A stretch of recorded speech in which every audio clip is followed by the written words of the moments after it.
और सेकुलर के नाम से दो जमातें काम करती हैं। एक तो अपने आप को सेकुलर के नाम पर काम करती है, दूसरी जमात जात बिरादरी को बहकाने में, मसला करने में, माहौल खराब करने में विश्वास रखती है।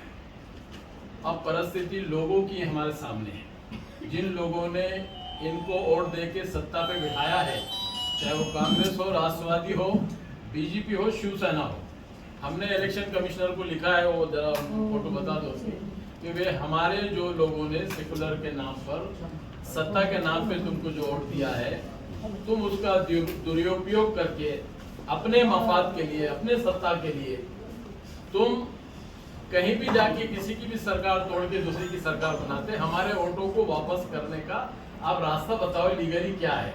इलेक्शन कमिश्नर चुप क्यों बैठा है बताओ। वैसे हमने चिट्ठी लिखी, बताओ, हमारे कार्यकर्ता ने चिट्ठी लिखी कि ये जो मत जो तुमने सेकुलरिज्म के नाम पे दिया है, ये मत हमको वापस करो। भारत राष्ट्र समिति महाराष्ट्र के अंदर और हिंदुस्तान के अंदर सेकुलरिज्म पर विश्वास रखती है। तमाम जात बिरादर, वो किसी भी समाज का हो, उसकी उन्नति होना चाहिए, उसका डेवलपमेंट होना चाहिए। इसके लिए हम रास्ते पे आए हैं। हमारा नारा है कि सबसे फर्स्ट अब की बार किसान सरकार। किसान की तादाद जो है 70% है। उन लोगों की जो समस्या है मुल्क में अलग अलग है, लेकिन महाराष्ट्र के अंदर गंभीर है। आज शेतकरी, जैसे हमारे आमदार साहब ने कहा कि शेतकरी आत्महत्या कर रहा है, तो हम ये तो 12 हर नेता आया तो शेतकरी आत्महत्या कर रहा है, आत्महत्या कर रहा है। बीजेपी वाले भी ये बोल रहे हैं, राष्ट्रवादी वाले भी ये बोल रहे हैं, सब आंसू पोंछ रहे हैं, लेकिन उस पर काम कौन कर रहा है, उनकी मदद कौन कर रहा है, ये देखने वाला सवाल है। इसके लिए हमने देखा है तेलंगाना में 100% आत्महत्या बंद हो गई है, और वो काम हम महाराष्ट्र में करने वाले हैं।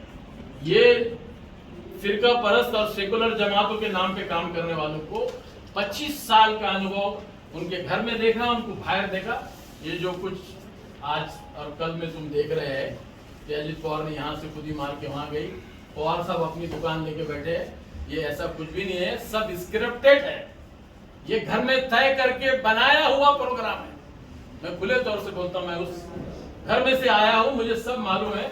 मैंने 2 रमजान के पहले जो पार्टी छोड़ा हूँ, मुझे तब से मालूम है कि ये सब गेम प्ले चल रहा है, कुछ नहीं है।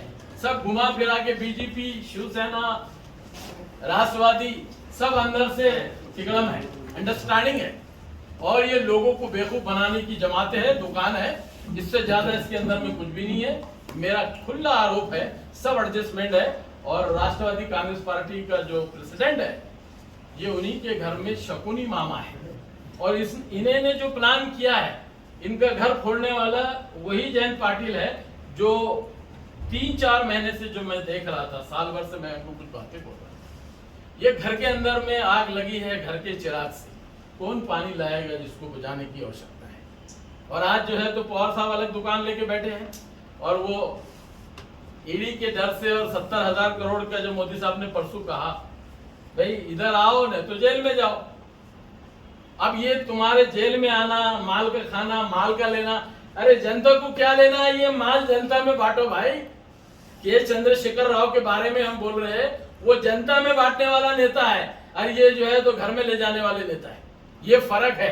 अब लोगों ने इस बात को सोचना चाहिए कि हमने किसको वोट देना। हमने दिया हुआ वोट तुमने भेज डाले, शिवसेना ने वही की, एकनाथ शिंदे ने वो किया, यहाँ के 5-7 एमएलए हमारे डिस्ट्रिक्ट के खोके लेके बोके हो गए, और सब ओके हो गए। जनता का क्या लेना देना, 10 रुपए किसी को दिए गए यहाँ की जनता को। हमारा माल लेकर गब्बर सिंह हो जाना, और फिर बोलते तेरा क्या हाल है कालिया। अरे सरकार, मैंने तो नमक खाया, गोली का। सर बाद में वो बोलते कितने आदमी थे, क्या बोलेंगे, वो ये भी कहते कितने आदमी का जो हिसाब किताब है, ये सब जो है बीजेपी इस मुल्क के अंदर में लंचिंग के जरिए से, ईडी के जरिए से, इनकम टैक्स के जरिए से मुल्क के अंदर में अफरा तफरी का माहौल पैदा कर रही है, अराजकता पैदा कर रही है। वो चाहती है कि दादागिरी के बिहाफ पर, हुकूमत के बिहाफ पर लोगों को दबाया जाए, पार्टी को दबाया जाए। इस तरीके का सारा खेल चल रहा है, इससे ज्यादा कुछ भी नहीं है। अब जनता को सोचना होगा कि डेवलपमेंट की तरफ हमको कैसे जाना है, कौन सी पार्टी है हम वो पार्टी है जो कर रहे हैं वो करने की बात कर रहे हैं, जो करेंगे ये बात हम नहीं कर रहे हैं। इसलिए बीआरएस पार्टी को महाराष्ट्र के अंदर में लाया गया है और बीआरएस पूरे हिंदुस्तान में काश्तकार के मुद्दे पे, कामगार के मुद्दे पे, नौजवानों के नौकरी के मुद्दे पे हर मास पे लड़ने का काम कर रही है। अभी आप जाकर देखो महाराष्ट्र के अंदर और हिंदुस्तान के और शहरों के अंदर और हैदराबाद के अंदर में जाके देखो, बैरूनी मुल्क के तमाम बड़ी बड़ी कंपनियां आईटी सेक्टर की हो, चाहे ऑटोमोबाइल इंडस्ट्री की हो या एग्रीकल्चर इंडस्ट्री की हो, सारी बड़ी कंपनियां जिसका तुम नाम जानते हो, इंटरनेशनल लेवल के ऊपर हम उसके ऊपर मारो, सारी कंपनियां हैदराबाद में दिखेंगी और जॉब क्रिएट हो रहा है। और कोई कैद नहीं है कि तेलंगाना का ही आदमी आके नौकरी ले। महाराष्ट्र का नौजवान अगर पढ़ा लिखा है, आज शेखर राव ने जो है तो किया है। ये नीति का काम हम महाराष्ट्र के अंदर में चाहते हैं। महाराष्ट्र के अंदर में अगर बदलाव चाहते हैं तो बीआरएस पार्टी के सिवा कोई रास्ता नहीं है। लोगों को रास्ते पे आकर बीआरएस के बारे में हम आपको और हमको बोलना पड़ेगा। मौलाना, समान नागरिक आयोग बीजेपी के पास 360 स्कीमें हैं। एक स्कीम फेल हो जाती है तो दूसरा डालती है, लोगों को इसी में उलझा देती है। अब मैं रात में टीवी देख रहा था, सब लगे हुए हैं यूसीसी। मेन मूल जो मेरी प्रॉब्लम है, खेती का जो प्रॉब्लम है, काश्तकार आत्महत्या कर रहा, उसका दिमाग डाइवर्ट करके यूसीसी की तरफ भेजा है। इसकी दिशा भूल करने के अलावा बीजेपी के पास अभी तुम ये मुद्दा अगर खत्म हो गया तो उनके थैली में अभी 50 मुद्दे अभी रेडी है, फट इलेक्शन के पहले लाके डाले। अरे कोई तुक है, औरंगजेब रहमतुल्लाह अलैह एक ऐसा बादशाह है जिसने 52 साल 53 साल अखंड भारत के ऊपर हुकूमत किया। उसकी फोटो का स्टेटस लगाने के ऊपर औरंगजेब की औलाद के पैदा हो गए बोलने वाले मुख्यमंत्री, माजी मुख्यमंत्री, इस वक्त के उप मुख्यमंत्री क्या बात करते हैं? इनको कोई रोकता है कि नहीं रोकता है? हिंदू भाइयों को यह समझना चाहिए कि इस तरह की झूठे बातें करके आप क्या गुमराह कराना चाहते हो? वो क्रिमिनल आदमी है, गुंडा है, दाऊद है, राजेन है। मौलाना जी, आप हिंदुस्तान के अंदर हुकूमत किया है, बिल्कुल आदर्श है। और ऐसी हुकूमत किया कि जब इंतकाल हुआ तो जेब के अंदर में कफन दफन के लिए उतने ही पैसे थे। दुनिया में ऐसा भाषा मैंने नहीं देखा। क्या भ्रष्टाचार करेंगे? यहाँ तो खाने का और खिलाने का धंधा है। क्या लोगों के लिए काम कर रहे हैं? हर एक के लिए काम किया। मालूम तुमको औरंगजेब रहमतुल्लाह ने क्या? निपटनी रंजन की जमीन किसने दिया? औरंगजेब रहमतुल्लाह ने। ये तुम्हारी अतुल सावे के टाकिस के सामने की मंदिर की जमीन किसने दिया? औरंगजेब रहमतुल्लाह ने। ये राम मंदिर हमारे घर के पास कल जो झगड़ा हुआ, वो मंदिर की जगह और वो मंदिर को इनाम कौन दिया? औरंगजेब रहमतुल्लाह ने। अरे किसकी बात करते? कोई इतिहास मालूम नहीं, कुछ बंडे कुछ फतरे मालूम नहीं। एक मंदिर के पुजारी को उनके एक सिपा सालार ने गलत छेड़ के एक लड़की के साथ गलत काम किया। औरंगजेब रहमतुल्लाह ने वहां से आकर उस सिपा सालार को हत्ती के पैरों से कुचल के मारने का काम किया। वो औरंगजेब रहमतुल्लाह ने। उसके पास कोई जातिवाद था क्या? मुसलमान, दलित, हिंदू अपने में समेट के चलते थे। अब सत्ता की लड़ाई अलग थी।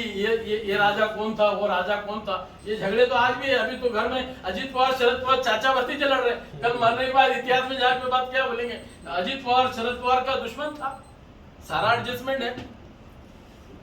तो इस तरह के बेवकूफ सवालात, इस तरह की गलत चीजें हमारे समाज को बहुत दूर लेके जा रहे हैं। देश को आगे बढ़ाना है, स्टेट को आगे बढ़ाना, मुल्क को आगे बढ़ाना है तो गंगा जमनी तहजीब है जो मुसलमान, हिंदू, तमाम जात बिरादर के लोगों को प्यार मोहब्बत से रहना चाहिए। प्यार मोहब्बत की राजनीति पे हम विश्वास करते हैं।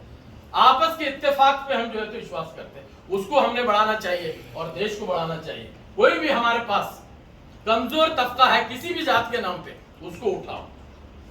ये पार्टियों में मैंने 25 साल काम किया। राष्ट्रवादी कांग्रेस पार्टी सबसे पहले माइनॉरिटी के डेड अगेंस्ट है। एक तो जयंत पाटिल पिछले साल भर से हम लोग उनके साथ में काम कर रहे हैं। 25 साल से 23 साल से हम लोग साथ में हैं। हम तो एक एक की नस जानते हैं ना। तो ये खुले तौर से मैंने कहा कि वो राष्ट्रवादी के लिए शकुनी मामा बन गए हैं। शकुनी मामा का किरदार आपने देखा है किस तरीके का है। उस तरीके की भूमिका राष्ट्रवादी में है। अजीत पवार और शरद पवार के बीच में घर के अंदर में झगड़े लगा के, पार्टी के माइनॉरिटी के नेताओं में झगड़े लगा के मुझे भी बाजू करने का जो काम किया गया वो भी जयंत पाटिल की वजह से ही हुआ है। ये तो पवार साहब के हमारे तो बेहतर संबंध थे, अजीत पवार के हमारे बेहतर संबंध थे। तो जितने माइनॉरिटी के बड़े नेता है, माइनॉरिटी के कार्यकर्ता है, किसी को भी 24-25 साल में कुछ नहीं देने का काम किया, और जिनको भी मजबूत करने का काम किया गया, जिसके वजह से 2 वोट भी पार्टी को मिल नहीं सकते, कारपोरेटर चुना के नहीं ला सकते, ऐसे भंपक लोगों को पदे पोस्टों पे ले जाया गया। और माइनॉरिटी के ताकतवर लोग जो माइनॉरिटी के वोटों को ट्रांसफर कर सकते हैं, सत्ता में बिठा सकते हैं, ऐसे लोगों को बाजू रखकर, तो इनके दिलों में माइनॉरिटी, बंजारा, धनगर, माली समाज, ये सिर्फ वोटों के लिए प्यार मोहब्बत की बातें होती है। सत्ता में जाते वक्त में बाप, बेटा, भतीजा, भाई, रिश्तेदार, पाहुणा, इससे अलावा इनके पास कोई तुम्ही राष्ट्रवादी आरोप करताय, तुम्ही तो काही नाही केलाय म्हणून, पण तुम्हाला 2 वेळेस त्यांना तिकीट सुद्धा देण्यात आले. तिकीट देऊन आणि मागून पाळायचा जे धंदा केला ते विसरू सकत नाही ना आम्ही. टिकट तो तुमको 10 बार देते, तुम चुन के लाना चाहिए ना. वोट नहीं देते, वोट लेते हैं हमारे खाली. वोट देने की जिम्मेदारी नहीं है तुम्हारी, खाली ला के खड़े कर दे के धक्का मार देना, सभा को भी नहीं आना, मदद भी नहीं करना, ऐसे टिकट का क्या फायदा है. 25 साल देगा, बहुत सब्र किया, कोई रास्ता नहीं था. एक तो कांग्रेस में जाओ, हम तो बीजेपी में नहीं जा सकते, आरएसएस में नहीं जा सकते, फिरका परस्त में नहीं जा सकते, कांग्रेस में जाओ ना तो राष्ट्रवादी में जाओ. एक बहुत दिनों के बाद बीआरएस के नाम पे एक सेकुलर, ओरिजिनल सेकुलर पार्टी हमारे सामने है. तो आज हिम्मत हुई कि चलो उस प्लेटफॉर्म पे तमाम समाज बिरादरी को न्याय देने का काम कर सकते हैं. सबके साथ प्यार मोहब्बत से एक पुराना हिंदुस्तान, गंगा जमनी वाला हिंदुस्तान, ये बीआरएस के माध्यम से हिंदुस्तान में और महाराष्ट्र में हम खड़ा कर सकते हैं. मौलाना साहब, लेकिन याच्यामध्ये आता फूट पडली आहे, तुम्ही याच्याकडे कसं पाहता, नेमकं याच्यामध्ये काय राजकारण आहे? कुछ नया नहीं है, इसके अंदर कोई फूट वगैरह नहीं है. ये सब सत्ता के उलटने पलटने के लिए बना हुआ स्क्रिप्टेड प्रोग्राम है. ये जो तुम देख रहे हैं ये स्क्रिप्टेड प्रोग्राम है, इससे ज़्यादा इसके अंदर कुछ भी नहीं है. सब एक दूसरे के साथ सहमत है. खाली उनके पास सिर्फ जयंत पाटिल जो है उनके घर के गट में से थोड़ा सा अलग है, वो भी जो है तो अभी चंद दिनों के अंदर में सारी बातें खुल जाएंगी. मैं तो आपसे तो याद होगा, मैंने आपको भी ये जिक्र किया था कि बहुत जल्दी से राष्ट्रवादी 70% जो है तो भाजपा में जाने वाली, ये पहले से तय था. ये कोई अचानक हुआ प्रोग्राम नहीं है, ये सब तयशुदा जो है तो मामला है. ये लोगों को सेकुलरिज्म के नाम पर जिस तरह का बनाया जा रहा है, जिस तरह का घेरा जा रहा है, इससे ज़्यादा इसमें कुछ नहीं. अब लोगों ने इसमें समझना चाहिए कि अभी यही पार्टियां कल बीआरएस के बारे में बी टीम बोल रही थी. अब जरा उनको पूछो भाई वो बी टीम थी तो आप कौन सी टीम थी. इस तरह के घनाड़े लफ्जों को बोलना और एक दूसरे पे कीचड़ उछालना, वो कीचड़ पलटकर उन्हीं के मुंह पे जाकर गिरता है. मेरा ये मानना है कि आने वाले दिनों में बीआरएस के अलावा हमारे महाराष्ट्र के अंदर में एक सेकुलर पक्ष के नाम से कोई भी बड़ा पक्ष बाकी नहीं रहेगा, और न्याय देने का काम बीआरएस पार्टी ही कर सकती है. उसको लेके महाराष्ट्र में जोम से जबरदस्त तरीके से हम संगठन कर रहे हैं और पूरी ताकत से हम सामने आएंगे और मुकाबला करेंगे. आता तुमच्या पक्षात येण्यासाठी काही आणखी आमदार खासदार इच्छुक आहेत का? जयंत पाटील